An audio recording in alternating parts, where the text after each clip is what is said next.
High আমার প্রিয় ছাত্রছাত্রীরা, আশা করছি সবাই ভালো আছো নাকি? তো আমরা গতকাল তেমন কিছু করাতে পারিনি, নতুন টপিক। তো আজকে আমরা একটা নতুন টপিক ধরবো। আমাদের আজকে নতুন টপিক যেটা আলোচনা করব আজকে আমরা শুরু করব স্মৃতিকথা। স্মৃতিকথা এটা কি, কোন চ্যাপ্টার? এটা আমাদের আমরা প্রথমে বলেছি, আমাদের প্রথম চ্যাপ্টারের যে 5টা লোককথা বা আমাদের যেগুলো আছে তার মধ্যে স্মৃতিকথা একটা গুরুত্বপূর্ণ বিষয়। তো অতীত স্মরণের প্রথম অধ্যায়ের এটা একটা তৃতীয় পার্ট, যেটা আমাদের স্মৃতিকথা। আমাদের প্রথমেই জানতে হবে যে এই স্মৃতিকথা কী বা এই স্মৃতিকথা কাকে বলে। প্রথমে বলি, কোনো ব্যক্তি তার জীবনের ফেলে আসা সময়ের কোনো ঘটনাকে স্মৃতিচারণ বা প্রকাশ করে, অতীতের স্মরণ করে। এই অতীত স্মরণকে বলা হয় স্মৃতিকথা। তাহলে কী বললাম? কোনো ব্যক্তি, আরে বাবা আমরা তো ডায়েরি লিখি তো, বা কোনো ঘটনা পুরাতন ঘটে যাওয়া কোনো ঘটনা মনে করি, সেটাকে লেখা প্রকাশ করাকে বলা স্মৃতিকথা। অন্যভাবে বলা যায়, স্মৃতিকথা হলো এক ধরনের সাহিত্য যেখানে লেখক তার জীবনে ঘটে যাওয়া প্রত্যক্ষ করা বিভিন্ন ঘটনার বিবরণ স্মৃতি থেকে তুলে ধরেন। তাহলে বোঝা গেল কী বললাম? অন্যভাবে বলা যায়, স্মৃতিকথা হলো এক ধরনের সাহিত্য যেখানে লেখক তার জীবনে ঘটে যাওয়া বা প্রত্যক্ষ করা বিভিন্ন ঘটনার বিবরণ স্মৃতি থেকে তুলে ধরেন। ঠিক আছে? তাহলে এই হলো আমাদের স্মৃতিকথা, যেটা হচ্ছে যে বিভিন্ন বড় বড় মহান লেখক তাদের জীবনের কিছু গুরুত্বপূর্ণ ঘটনা যখন স্মৃতির আকারে তুলে ধরেন, প্রকাশ করেন, তখনই আমরা সেটাকে বলি স্মৃতিকথা। আশা করছি বুঝতে অসুবিধা হয়নি। ঠিক আছে? আচ্ছা, এইবার আসবো আমরা একটা সাময়িক উদাহরণ হিসেবে দেখতে পারি জ্যোতি বসুর লেখা যতদূর মনে পড়ে। আমরা প্রত্যেকে জ্যোতি বসুকে জানি, আমাদের প্রাক্তন মুখ্যমন্ত্রী। ওনার জীবনী যতদূর মনে পড়ে, এটাও একটা স্মৃতিকথার মধ্যে পড়ে। ঠিক আছে? এবার আমরা স্মৃতিকথার কয়েকটা বৈশিষ্ট্য জানব। এর প্রথম বৈশিষ্ট্য হলো, স্মৃতিকথা হলো ইতিহাসের একটি অন্যতম মৌখিক উপাদান, স্থানীয় ইতিহাস লেখার একটি বিশেষ উপযোগী। বোঝা গেল? এটি এমন একটি উপাদান যেটাতে আমরা বিভিন্ন স্থানীয় ইতিহাস, মানে কোনো ব্যক্তি যখন লিখছে তার এলাকা সম্পর্কে নিশ্চয়ই লিখবে, তাহলে এখানে স্থানীয় ইতিহাস সম্পর্কে আমরা একটা তথ্য, এভিডেন্স জানতে পারি। আচ্ছা, দ্বিতীয় বৈশিষ্ট্য, স্মৃতিকথা কোনো কাল্পনিক কাহিনী নয়, এর একটি বাস্তব ভিত্তি আছে। মানে এর আগে পৌরাণিক কাহিনী, কিংবদন্তি আমরা কী জেনেছি, অনেক কাল্পনিক কাহিনী। এটা কিন্তু কোনো কাল্পনিক কাহিনী নয়, এর একটা বাস্তব ভিত্তি আছে। বোঝা গেছে? মানে যেখান থেকে আমরা অনেক সত্য ইতিহাসের কাহিনী জানতে পারি, যেখান থেকে আমরা অনেক ঐতিহাসিক তথ্য তুলে নিয়ে আসতে পারি, যেটা আমাদের অনেক লাভ হয়। আচ্ছা, এবার আসি তৃতীয় বৈশিষ্ট্য, স্মৃতিকথার লেখকের সারা জীবনের অভিজ্ঞতা আলোচনা থাকে না, থাকে জীবনে ঘটে যাওয়া সুনির্দিষ্ট কিছু বিবরণ। যেমন হিরণ্ময় বন্দ্যোপাধ্যায় উদ্বাস্তু। তাহলে কি হলো, একটা লেখক তো সারা জীবনের সমস্ত কিছু লিখতে থাকবে না, তার পার্টিকুলার চোখে দেখা কিছু বিশেষ ঘটনা কিন্তু উল্লেখ থাকে স্মৃতিকথায়। যেমন আমরা উদাহরণ কি বললাম, হিরণ্ময় বন্দ্যোপাধ্যায়ের যে তার যে স্মৃতিকথা, খুব বিখ্যাত একটা স্মৃতিকথা উদ্বাস্তু সম্পর্কে আমরা এখানে অনেক তথ্য জানতে পারি। আচ্ছা, পরের বৈশিষ্ট্য, লেখক এখানে নিজস্ব দৃষ্টিভঙ্গি থেকে ঘটনার বিশ্লেষণ করে থাকে। মানে কি, লেখক তো একটা জিনিস দেখেছে, এবার সে তার ভিউ অফ পয়েন্ট থেকে সে বলবে। যেমন কোনো একটা ঘটনা ঘটলে সেখানে একটা রাজনৈতিক বিভিন্ন লোক বিভিন্ন রকম মত প্রকাশ করে। সাপোজ আমার চোখে গান্ধীজি খুব ভালো লোক, আবার তোমার চোখে ভালো নাও হতে পারে। মানে আমি গান্ধী সমাজ কিছু লিখছি, ভালো নাও লিখতে পারি, তুমি খারাপ লিখতে পারো। এই জন্য এখানে অনেকটা লেখকের দৃষ্টিভঙ্গির উপরেও কিন্তু ডিপেন্ড করে লেখাটা। ঠিক আছে? আচ্ছা, এর পরের বৈশিষ্ট্য, শেষ বৈশিষ্ট্য, লেখক নিজের কাহিনীর কথক হিসাবে কাহিনীকে এগিয়ে নিয়ে যায়, তাই রচনার ব্যবস্থাপনা হয় উত্তম পুরুষ। মানে যখন কোনো লেখক নিজেই লিখছে, নিজের চোখে দেখাতো, সে নিজে লিখছে, কারো কথা শুনে লিখছে না তো, সে নিজে দেখেছে, সেটা সে লিখেছে। এই জন্য কথক সবসময় উত্তম পুরুষ হয়। উত্তম পুরুষ মানে কি, যে বলছে সেই দেখেছে, মানে ডাইরেক্ট দেখা কথা যখন বর্ণনা করে তখন উত্তম পুরুষ হয়। আশা করছি বোঝা গেছে? মানে যে কথাটা লিখেছে সে দেখেছে। ঠিক আছে? আচ্ছা, তার এখানে ঐতিহাসিক গুরুত্ব কিন্তু অনেকের, বোঝা গেছে? ওকে, এবার আসবো আমরা স্মৃতিকথার যে মূল পর্ব, যেটাকে বলা হয় স্মৃতিকথার উদাহরণ। প্রথমে বলি, এই উদাহরণ পাঠটা প্রত্যেককে ভালো করে মন দিয়ে করতে হবে। এখান থেকে প্রতি বছর একটা দুটো করে শর্ট কোশ্চেন থাকবে। তোমরা টোটাল অনেকগুলো তো পরীক্ষা দেবে, এইচএসে মানে 12-এর টেস্ট, আরও অনেকগুলো দেবে তো ফাইনাল টাইনাল মিলে। প্রতিবারে কন্টিনিউয়াসলি এখান থেকে একটা করে প্রশ্ন থাকবে। তাই প্রত্যেকে বলছে এই পাঠটা গুরুত্ব দিয়ে মন দিয়ে দেখো, ঠিক আছে। যাই হোক, উদাহরণ হিসেবে আমরা প্রথম উদাহরণটা যেটা দেখব, আমাদের রবীন্দ্রনাথ ঠাকুরের জীবন স্মৃতি, যে গ্রন্থ জীবন স্মৃতি, হ্যাঁ, এটা কী আছে, ঠাকুরবাড়ির পরিবেশ, স্বদেশ ভাবনা, এগুলো আছে। আমরা রবীন্দ্রনাথ ঠাকুরকে প্রত্যেকেই জানি, ওনার আত্মজীবনী জীবন স্মৃতি গ্রন্থ, যেখানে মেনলি দেখানো হয়েছে ঠাকুরবাড়ির অন্দরমহলে।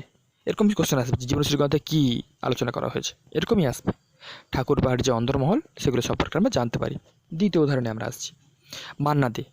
সবাই চিনে মান্না দেকে, ওনার যে জীবনী, জীবনের জলসাঘরে, মুম্বাই ও কলকাতায় সঙ্গীত জীবন নিয়ে আলোচনা করা হয়েছে। আমাদের প্রত্যেক বাঙালির সঙ্গে ওতপ্রোতভাবে জড়িত মান্না দে, ওনারই যে আত্মজীবনী জীবনের জলসাঘরে, ঠিক আছে, জীবনের জলসাঘরে।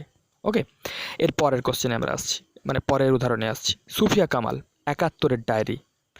বাংলাদেশের মুক্তিযুদ্ধের সময় পাকিস্তানিদের যে বর্বরতা, তার চিত্র উনি তুলে ধরেছেন ৭১-এর ডায়েরি গ্রন্থে। সুফিয়া কামাল নামটা খুবই ইম্পর্ট্যান্ট, এটা প্রচুর বারবার প্রতি বছরই কিন্তু আসে। তার কি বললাম, সুফিয়া কামালের লেখা ৭১-এর ডায়েরি, মানে বাংলাদেশের স্বাধীনতা লড়াই, এর বর্বরতা তুলে ধরা হয়েছে, ঠিক আছে। পরেরটা, নারায়ণ সান্যাল, আমি নেতাজিকে দেখেছি। এখানে সুভাষচন্দ্র বসুর যে জীবনী, এটা সম্পর্কে উনি লিখেছেন। গ্রন্থের নাম কি বললাম আমি নেতাজিকে দেখেছি, আমি নেতাজিকে দেখেছি, ঠিক আছে। পরের উদাহরণে আসছি আমি। পরের উদাহরণ হচ্ছে আমাদের আশালতা সরকার, আমি সূর্য সেনের শিষ্যা। বিপ্লবী আন্দোলন সূর্য সেন সম্পর্কে এখানে উনি আলোচনা করেছেন, ঠিক আছে। আশালতা সরকার, ওনার খুব মোটামুটি ইম্পর্ট্যান্ট, এটা সবাইকে জেনে রাখতে হবে। আশালতা সরকার, আমি সূর্য সেনকে দেখেছি, এই সূর্য সেনের শিষ্যা এই নামক একটি উনি আত্মজীবনী লিখেছেন, আশালতা সরকার, ঠিক আছে। যাই হোক, এরপরে আমরা পরের উদাহরণে চলে আসি। পরের উদাহরণটা যথেষ্ট ইম্পর্ট্যান্ট আমাদের উদাহরণ একটি, এটা হচ্ছে যে মণিকুন্তলা সেন, সেদিনের কথা। এটা হচ্ছে 1946-এর যে বর্বরতা, যে দাঙ্গা, আমরা জানি প্রত্যেকে 1940 খ্রিস্টাব্দে যে প্রত্যক্ষ সংগ্রাম হয়েছিল আমাদের কলকাতায়, যেখানে কয়েক লক্ষ লক্ষ নারী পুরুষ হত্যা করা হয়েছিল। তো সেটা সম্পর্কে আমরা পড়ব পরবর্তীকালে, এখান থেকে তার ডিটেলস আমরা পেয়ে থাকি, ঠিক আছে। কি বললাম, সুফিয়া কামাল, মণিকুন্তলা সেন, সেদিনের কথা, ঠিক আছে। আচ্ছা, এর পরের উদাহরণে আমরা চলে আসি। এর পরেরটা যথেষ্ট ইম্পর্টেন্ট উদাহরণ, struggle in my life, Nelson Mandela. দক্ষিণ আফ্রিকার যে বর্ণবিদ্বেষী বিরোধী সংগ্রাম, এর হিরো যাকে বলা হয় নেলসন ম্যান্ডেলা, এনার জীবনী যথেষ্ট ইম্পর্টেন্ট আমাদের প্রায়, এটাও বারবার পরীক্ষায় আসে। নেলসন ম্যান্ডেলা, চলো, আফ্রিকায় যে বর্ণবিদ্বেষী আছে আমরা জানি, আফ্রিকায় সাদা মানুষ কালো মানুষ এসব নিয়ে প্রচুর একটা ব্যাপার আছে ওখানে, এমনকি এখনও ক্রিকেট টিমের কয়েকদিন পর্যন্ত চলেছিল। তো এরই বিরুদ্ধে উনি লড়াই করেছিলেন নেলসন ম্যান্ডেলা, প্রথম অশ্বেতাঙ্গ প্রধানমন্ত্রী, রাষ্ট্রপতি, আচ্ছা, পরের হচ্ছে সেমন্তী ঘোষ, দেশভাগ, স্মৃতি ও স্তব্ধতা। এখানে দেশভাগ ও সাম্প্রতিক দাঙ্গা সম্পর্কে দেখানো হয়েছে। পরের উদাহরণ, সুদীপ বন্দ্যোপাধ্যায়, দেশভাগ, স্মৃতি আর সত্তা। এখানেও দেশভাগ ও সাম্প্রতিক দাঙ্গা সম্পর্কেই কিন্তু দেখানো হয়েছে। এখানে তৎকালীন সময়ে যে দেশভাগ সম্পর্কে যে বিপুল কাটাকাটি, হানাহানি, একরাশ মানুষের মনভার, সমস্ত নেতা নেত্রীদের মনভাব, ক্ষমতা দখলের লড়াই, এবার পাকিস্তান ভাগ হচ্ছে, অবশ্যই পূর্ব পাকিস্তান ভাগ হচ্ছে, মিডলে ভারত, এটা সম্পর্কে এই দুটো গ্রন্থে কিন্তু পরপর দেখানো হয়েছে। যাই হোক, এর পরেরটায় আসি আমরা, Mahatma Gandhi, the story of my experiment with truth. এখানে সত্যাগ্রহ, আদর্শ, অহিংস আন্দোলনের স্মৃতি উনি তুলে ধরেছেন ওনার জীবনের। আমরা জানি মহাত্মা গান্ধী আমাদের জীবনের সবথেকে একটি ওতপ্রোতভাবে জড়িত একটি নেতা, আমাদের জাতির জনক বলা হয়। উনি আমাদের ভারতকে অনেক কিছু শিখিয়েছে, বিশ্বের কাছে উনি আজকে সমাদৃত। আমরা জানি একমাত্র নেতা ভারতের গান্ধীজি, যার মূর্তি পৃথিবীর প্রায় সমস্ত দেশেই কম বেশি আছে, এবং সারা পৃথিবী ওনার কিন্তু নীতিকে খুব বিশ্বাস করেন। যাই হোক, এরপরে আসছি আমরা, Maulana Abul Kalam Azad, Indian wins freedom, স্বাধীনতা সংগ্রাম ও কংগ্রেসের জাতীয় কংগ্রেসের ভূমিকা সম্পর্কে আলোচনা করেছেন। এই মৌলানা আবুল কালাম আজাদ সম্পর্কে আমাদের মেয়েরা যারা আছো, তোমরা এনার নামে একটা স্কলারশিপ পাবে, জানো, এবারে হয়তো অনেকে পেয়েছো, আজাদ আকানি ফাউন্ডেশন। তো এই হচ্ছে সেই নেতা, ওনার আত্মজীবনী আমরা জানলাম, ঠিক আছে। যাই হোক, ওনার জাতীয় কংগ্রেসের যে ভূমিকা, কংগ্রেস এই আমাদের স্বাধীনতা সংগ্রামে, এটা নিয়ে উনি মেনলি ওনার গ্রন্থে ইন্ডিয়ান উইন্স ফ্রিডম গ্রন্থে উনি আলোচনা করেছেন। ঠিক আছে, আসছি এবার এর পরের উদাহরণ আমরা যেটা আসছি সেটা হচ্ছে যে বুদ্ধদেব বসু আমার জীবন পূর্ব বাংলার গ্রাম্য জীবন বিষয়কে নিয়ে আলোচনা করেছেন। ঠিক আছে, বুদ্ধদেব বসু আমার জীবন। এরপর আছে সমর সেন বাবু বৃত্তান্ত, তার ফেলে আসা জীবনের কথা উনি এখানে আলোচনা করেছেন। এখানে মেনলি পূর্ববঙ্গের আলোচনা উনি করেছেন, সমর সেন বাবু বৃত্তান্ত। ঠিক আছে, এর পরেরটাই আসছি আমরা, বীণা দাস শৃঙ্খল ঝঙ্কার, ভারতের স্বাধীনতা সংগ্রামের ঘটনা ওনার এই গ্রন্থে তুলে ধরেছেন। আমরা বীণা দাস টেনে পড়িয়েছিলাম, মনে করো সে বিখ্যাত স্বাধীনতা সংগ্রাম নেতা, আমাদের মহিলা নেতা বীণা দাস। শৃঙ্খল ঝঙ্কার ওনার গ্রন্থের নাম। ওনার গ্রন্থে উনি স্বাধীনতা সংগ্রামী বেসিক্যালি মেয়েদের যে ভূমিকা এইটা নিয়ে আলোচনা করেছেন। তো যাই হোক, এই হলো আমাদের উদাহরণ পর্ব। এরপরে আমরা আসবো মূল্যায়ন পর্বে বা গুরুত্ব পর্বে আসবো। এবার আমরা এর পরের পাঠ স্মৃতিকথার যে গুরুত্বটা আমাদেরকে অবশ্যই পড়তে হবে, বা অবদান যেটা আমাদের অবশ্যই পড়া উচিত, জানতে হবে। এটা প্রথমে বলি, এগুলো হচ্ছে গুণীজনদের লেখা তথ্য। স্মৃতিকথাগুলিতে তাইতে অবান্তর, পক্ষাঘাতমূলক বা অতিরঞ্জিত ঘটনার প্রবেশের সম্ভাবনা কম থাকে। ভেবে দেখো, এখানে যারা আমরা যেসব স্মৃতিকথাগুলি পড়বো, এগুলো প্রত্যেকে যারা লিখেছেন খুব গুণী ব্যক্তি, বা তারা খুব ট্যালেন্টেড, সেই সময়ের একটা মহাপুরুষ। তো তাদের লেখাতে নিশ্চয়ই পক্ষপাত দুষ্ট, মানে কাউকে খারাপ চোখে দেখা বা ছোট করে দেখানো, এই যে প্রবণতাটা বা অতিরঞ্জনতা, এটা কম থাকবে, স্বাভাবিক ব্যাপার, তাই না? পরে গুরুত্বে আসছি আমরা। বাস্তবতা স্মৃতিকথাগুলি কাল্পনিক বিষয় নয়, তাই এগুলি থেকে অতীতের বিভিন্ন বাস্তব তথ্য ও বিবরণ পাওয়া যায়। তাহলে কি বললাম, স্মৃতিকথা কিন্তু কাল্পনিক বিষয় নয়, তাই এখানে থেকে কিন্তু অনেক একদম সঠিক তথ্য আমরা বা বিবরণ পেয়ে থাকি, অনেক ঘটনা। তাহলে আমরা যেসব ইতিহাস পড়ি, যেগুলো আমরা যেমন অনেক স্মৃতিকথা দেখতে পারি, আমরা সেগুলোতে যেসব তথ্য পেয়েছি সেগুলো কিন্তু অনেকটাই রিয়েলিস্টিক, বাস্তব। আমরা পরে তার অনেক প্রমাণ পেয়েছি। এই জন্য আমরা স্মৃতিকথার উপর অনেক বেশি গুরুত্ব প্রদান করতেই পারি। এখান থেকে যেসব তথ্যগুলো পেয়ে থাকি আমরা, সেগুলোর প্রতি আমরা অনায়াসে বিশ্বাস করতে পারি। ঠিক আছে, এর পরের পয়েন্ট যেটা আসছি আমরা, সেটা হচ্ছে প্রত্যক্ষ সাক্ষী। বিভিন্ন ব্যক্তি বিভিন্ন ঘটনার প্রত্যক্ষদর্শী হিসাবে ঘটনার বিবরণ দেন, তাই উক্ত বিবরণের তথ্যের সত্যতা অনেক বেশি থাকে। তাহলে কি বললাম, যে ব্যক্তি দেখেছে সেই বিবরণ দিচ্ছে, তাহলে এতে সত্যতা অনেক বেশি থাকবে, এটা স্বাভাবিক। আমি একটা গল্প বললাম, তুমি সেটা কাউকে যে বললে, তার যে সত্য যতটা থাকবে, তুমি ডাইরেক্ট দেখে বর্ণনা করছো, তার সত্যতা অনেক বেশি থাকবে, এটাই স্বাভাবিক, তাই নয় কি? আশা করছি বুঝতে পেরেছো। তাহলে কি বললাম আমি, যে এখানে যেসব ঘটনাগুলি যারা লিখেছে তারা প্রত্যক্ষদর্শী বা নিজের চোখে দেখেছে, তাই এর গুরুত্ব বা ইম্পর্টেন্সটা কিন্তু অনেক অনেক বেশি। বোঝা গেছে? কে বলা বোঝা যায়নি? যাই হোক, তোমরা এটা একটু মন দিয়ে ভাববে, আশা করছি ওটা বুঝতে পারবে। ঠিক আছে, যাই হোক, এর পরের পয়েন্টে আমরা আসছি। এর পয়েন্টটাও যথেষ্ট একটা ইম্পর্ট্যান্ট পয়েন্ট। সেটা হচ্ছে যে স্থানীয় ইতিহাস উপাদানের স্মৃতি কথা হলো ইতিহাসের একটি অন্যতম উপাদান। স্থানীয় ইতিহাস লেখা একটু বেশি উপযোগী। তাহলে কী বললাম, যখন কোনো ব্যক্তি কোনো স্মৃতিকথা লিখছে, তার এলাকা সম্পর্কে লিখবে। তাহলে এখান থেকে আমরা তার স্থানিক যে ইতিহাস বা এলাকার যে ইতিহাস, যেটাকে স্থানীয় ইতিহাস বলা হয়, এর সম্পর্কে অনেক তথ্য পেয়ে থাকতে পারি। যেমন মান্না দে যে লিখছে, সে কলকাতা সম্পর্কে লিখবেই, তাই নয় কি? যাই হোক, আশা করছি বুঝতে পেরেছো।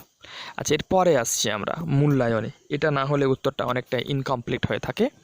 স্মৃতিকথার মূল্যায়ন কী বা সমালোচনা। প্রথমে বলি, কোনো বিশেষ মতাদর্শের প্রতি সমর্থন জানাতে গিয়ে প্রকৃত ঘটনা অতিরঞ্জিত হয়ে যায়। যেমন সাপোজ আমরা যখন দেখি যে বিভিন্ন ঘটনা আর পলিটিক্যাল আবহে যখন চলে আসে, তখন তাকে সেটা তার গা বাজাতে তারা কিন্তু অনেক কিছু তথ্য উদাহরণ দেয়। আমি ধরে নিতে পারি জ্যোতিবাবুর কথা, যদিও ইনি লিজেন্ড ছিলেন, আমি এনাকে সমালোচনা করছি না, আমি জাস্ট উদাহরণ দিচ্ছি। উনি একজন বামপন্থী নেতা ছিলেন, কমিউনিজম ছিলেন, তো উনি ওনার পক্ষ নিয়ে কথা বলবেন, কিছু কিছু কথা সেটা আমরা বুঝতে হবে। যেমন মৌলানা আবুল কালাম আজাদ কংগ্রেসের লোক ছিলেন, উনি ওনার পক্ষে কথা বলবেন। বোঝা গেছে? যাই হোক, পরেরটা, স্বল্প শিক্ষিত ব্যক্তি অনেক সময় সঠিক তথ্য তুলে ধরতে পারে না। আচ্ছা, যেসব স্মৃতিকথা লিখেছেন সবাই তো আর লিজেন্ড নয়, অনেকে ছোটোখাটো লোকের স্মৃতিকথা লিখেছে, তারা যে সঠিক তথ্য দেবে তার তো কোনো গ্যারান্টি নেই। মানে দেবে না এরকম নয়, যে কিছু কিছু ক্ষেত্রে হয়তো সঠিক যে ব্যাপারটা উনি অনুধাবন করতে পারেননি, এরকম হতে পারে। তৎকালীন সামগ্রিক বিষয়টা অনুধাবন করতে নাও পারতে পারে। ঠিক আছে, আচ্ছা, পরের পয়েন্ট, একই ঘটনা বহুকাল পর বিভিন্ন ব্যক্তির স্মৃতিকথায় বিভিন্নভাবে প্রকাশিত হয়, ফলে সঠিক ঘটনা জানা কখনো কখনো মুশকিল হয়ে পড়ে। মানে হয়তো আজ থেকে 1946-এর ঘটনা অনেক দিন পরে কেউ একজন লিখেছে, স্মৃতিকথা হিসেবে লিখেছে, সে দেখেছে, বাট সে অনেক দিন আগে দেখেছে, তারপর সে লিখেছে, ফলে কিছু কিছু ক্ষেত্রে কিন্তু এর একটু গড়মিল হয়ে যায়, মানে পুরো সঠিক বর্ণনাটা না হয়, একটু অল্প বিস্তরের জন্য একটু জল মেশানো হয়ে যেতেই পারে। ঠিক আছে, আশা করছি তোমরা ব্যাপারটা বুঝতে পেরেছো, তাই নয় কি? আচ্ছা, এরপরের, এতে আমি কোনো লেখককে দোষ দিচ্ছি না, বাট এটা মানুষের মন তো। আচ্ছা, এবার উপসংহারে আসছি। যেখানে লিখিত ইতিহাস পৌঁছতে পারে না সেখানে স্মৃতিকথার প্রয়োজন হয়, এটা নিশ্চয়ই বলার অপেক্ষা রাখে না। তোমরা নিশ্চয়ই বুঝতে পেরেছো যে যেখানে লিখিত ইতিহাস পৌঁছতে পারে না সেখানে স্মৃতিকথার প্রয়োজন হয়েই থাকে, তাই নয় কি? আচ্ছা, এরপরের আরেকটা উপসংহার, স্মৃতিকথা গুরুত্বপূর্ণ, তবে তা সতর্কতার সঙ্গে গ্রহণ করতে হবে। মানে স্মৃতিকথা আমাদের ইতিহাসটা সত্যিই গুরুত্বপূর্ণ, কিন্তু সেটা কিন্তু আমাদের সব সময় সচেতনভাবে চোখ কান খোলা রেখে গ্রহণ করতে হবে। ঠিক আছে, আশা করছি তোমরা স্মৃতিকথা ব্যাপারটা বুঝতে পেরেছো। আমি তোমাদের পরবর্তী কোশ্চেনগুলো দিচ্ছি ডিসক্রিপশানে বা আমাদের নিচে দিচ্ছি, তোমরা আশা করছি এটা করবে। তোমরা মন দিয়ে দেখো। প্রথমে বলি, এটা করতে আমার প্রায় সারাদিন লেগেছে, তোমাদের এই 10 মিনিট 20 মিনিটের ভিডিও করতে। আশা করছি তোমরা কেউ স্কিপ করবে না, পুরোটাই দেখবে। বোঝা গেছে?